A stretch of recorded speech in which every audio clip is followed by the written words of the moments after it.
जश्न में तुम्हारा स्वागत है। सारा जोर आजमा ले इंस्पेक्टर, कोई कसर मत छोड़ना आज। बॉबी देओल एक ऐसे फ्लॉप एक्टर बन चुके थे जो घर पर बैठे शराब पीते रहते थे, जिनकी वाइफ काम पर जाके कमाती थी और बॉबी देओल घर पर बैठे रहते थे, एक हारे हुए इंसान की तरह। उस वक्त यही चीजें बॉबी देओल को परेशान करती थीं। तब बॉबी देओल के बेटे ने उनसे एक ऐसी बात कह दी जिसे सुनकर बॉबी देओल इतने टूटे कि उन्होंने एक जबरदस्त कमबैक किया और आज वो आपके सामने हैं। मुझे सब ये कह रहे, पापा आप घर पे बैठे रहते, ऑफिस नहीं जाते, काम पे नहीं जाते, मम्मी तो हर दिन ऑफिस जाती हैं। मुझे मतलब जब मैंने वो सुना तो आई वाज जस्ट लाइक 1995 में ब्लॉकबस्टर फिल्म बरसात से डेब्यू करने वाले बॉबी देओल ने अपने करियर में जबरदस्त उतार चढ़ाव देखे हैं। नहीं ये हो नहीं सकता कि तेरी याद ना। फिल्म बरसात से अपने फिल्मी सफर की शुरुआत करने वाले अभिनेता बॉबी देओल को उनकी फिल्म ने रातों रात स्टार बना दिया था। तेरी अदाओं पे मरता हूँ, लव तुझे लव मैं करता हूँ। लेकिन उसके बाद उनकी कुछ ही फिल्में सफल हो सकीं। उनकी ज्यादातर फिल्में फ्लॉप रहीं। बॉबी की जिंदगी में एक पल ऐसा भी आया जब उन्हें दिल्ली के एक नाइट क्लब में डीजे तक बनना पड़ गया था। इम्तियाज अली से मिले धोखे से उनकी मूवी जब वी मेट में बॉबी की जगह शाहिद कपूर को साइन कर लिया गया था और कोई भी डायरेक्टर और प्रोड्यूसर बॉबी देओल के साथ काम नहीं करना चाहते थे। सबसे पहले मैं जब वी मेट को बॉबी देओल के साथ बनाने का प्लान कर रहा था। 2 साल तक फिर भी मैंने फिल्म नहीं बनाया, बिकॉज मैं चाह रहा था कि बॉबी स्टार्ट करे पिक्चर, बट उसको कुछ और ऑफर्स मिल रहे थे कुछ बड़े डायरेक्टर्स के साथ, तो वो वेट कर रहा था कि मतलब कह रहा था कि ठीक है इसके बाद कर लेंगे। तो करते करते एक ऐसा वक्त आ गया तो मैंने बोला बॉबी ये फिल्म नहीं बनाते हम लोग, let us decide this today. तो हमने डिसाइड कर लिया था एक पर्टिकुलर डे में कि ये फिल्म हम नहीं बनाएंगे साथ में। बॉबी देओल ने अपने एक्टिंग करियर की शुरुआत बतौर चाइल्ड आर्टिस्ट फिल्म धर्मवीर से की थी। 1977 में आई इस फिल्म में बॉबी के पिता धर्मेंद्र ने लीड किरदार निभाया था। उस दौरान बॉबी महज 8 साल के थे। बतौर हीरो बॉबी ने 1995 में रिलीज हुई फिल्म बरसात से डेब्यू किया था। इस फिल्म से ट्विंकल खन्ना ने भी अपने करियर की शुरुआत की थी। उस वक्त इस फिल्म को रिलीज होने में काफी मुश्किलें आई थीं। एक इंटरव्यू में बॉबी ने बताया था कि इसे बनने में पूरे 5 साल लग गए थे, क्योंकि पहले शेखर कपूर इस फिल्म को डायरेक्ट करने वाले थे, लेकिन 27 दिन की शूटिंग के बाद उन्होंने बैंडिट क्वीन के लिए फिल्म बरसात को छोड़ दिया था। इसके बाद फिल्म मेकर राजकुमार संतोषी इस फिल्म से जुड़े, लेकिन उन्होंने स्क्रिप्ट में कुछ बदलाव करने के लिए कहा, जिससे इसकी मेकिंग और डिले हो गई। फिल्म बरसात जब बननी शुरू हुई तब बॉबी 22 साल के थे और रिलीज के वक्त वो 26 साल के हो चुके थे। फिल्म सुपरहिट रही। बादल का किरदार निभाकर पहली ही फिल्म से बॉबी को देश भर में पहचान मिली और इस फिल्म के लिए उन्हें film fair best debut award भी मिला। इस फिल्म ने 1995 में आई शाहरुख खान की फिल्म दिलवाले दुल्हनिया ले जाएंगे की ओपनिंग का रिकॉर्ड भी तोड़ दिया था। फिल्म बरसात के बाद बॉबी ने अपने करियर में गुप्त, सोल्जर और बादल जैसी हिट फिल्में दी थीं। इसके बावजूद बॉबी को खास फिल्में नहीं मिलीं।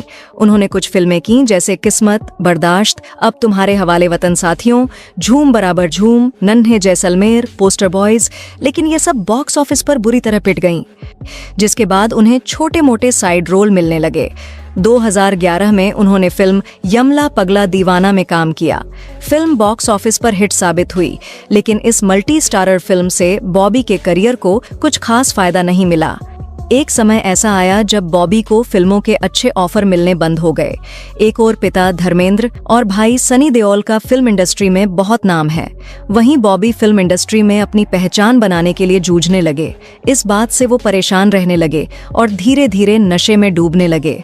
बॉबी ने एक पुराने इंटरव्यू में कहा था कि मैं इतनी शराब पीने लगा था कि मुझे खुद पर तरस आने लगा था। मैं सोचता था कि आखिर मुझ में क्या कमी है जो लोग मेरे साथ काम नहीं करना चाहते। मैंने शराब का सहारा लेकर खुद को सबसे दूर कर लिया। तो मैंने जब देखा है मेरे घर में माहौल कि मैं अपने बच्चों को मेरे बच्चे मुझे देख रहे हैं, मैं घर पे बैठ रहा हूँ, मेरी वाइफ काम कर रही है और मैं क्यों घर पे रहता हूँ, तो मैंने 2014 से 2016 के आसपास जब कोई काम नहीं था तो इससे परेशान होकर बॉबी एक हाई प्रोफाइल नाइट क्लब और पब्स में डीजे बन गए। बॉबी ने तकरीबन 2 साल तक ये काम किया। एक बार दिल्ली के क्लब में बॉबी का बतौर डीजे प्रोग्राम था, जिसके सारे टिकट हाथों हाथ बिक गए थे। लेकिन बाद में इस इवेंट में काफी विवाद हो गया। दरअसल डीजे नाइट में बॉबी अपनी फिल्म गुप्त के गाने बजाते रहे। बार बार एक ही फिल्म के गाने सुनने के बाद लोग बोर होने लगे और उन्होंने हंगामा मचाना शुरू कर दिया। इतना ही नहीं, लोग ऑर्गेनाइजर्स से अपने टिकट के पैसे भी वापस मांगने लगे। हंगामा ज्यादा बढ़ता उससे पहले ही बॉबी देओल प्रोग्राम छोड़कर वहां से रवाना हो गए। इस विवाद के बाद बॉबी ने डीजे का काम छोड़ दिया। उन्होंने बिजनेस में भी हाथ आजमाया, लेकिन जो खुशी उन्हें एक्टिंग और फिल्मों से मिलती थी वो उन्हें किसी दूसरी चीज में नहीं मिली। बॉबी देओल के करियर को दोबारा पटरी पर लाने में सलमान खान ने उनकी मदद की और ये बात खुद बॉबी ने एक इंटरव्यू में बताई थी। दरअसल बॉबी सलमान खान से सेलिब्रिटी क्रिकेट लीग के दौरान मिले थे। वहां सलमान ने उनसे कहा कि तुमने दाढ़ी क्यों बढ़ाई है? हर किसी की जिंदगी में मुश्किल समय आता है, लेकिन इससे हार मानकर गिव अप नहीं करना चाहिए। सलमान ने आगे कहा, जब मेरा करियर ठीक नहीं चल रहा था तो मैं तेरे भाई सनी देओल की पीठ पर चढ़ गया। इस पर बॉबी ने कहा, तो मामू मुझे तेरी पीठ पर चढ़ने देना, मुझे कुछ काम दे।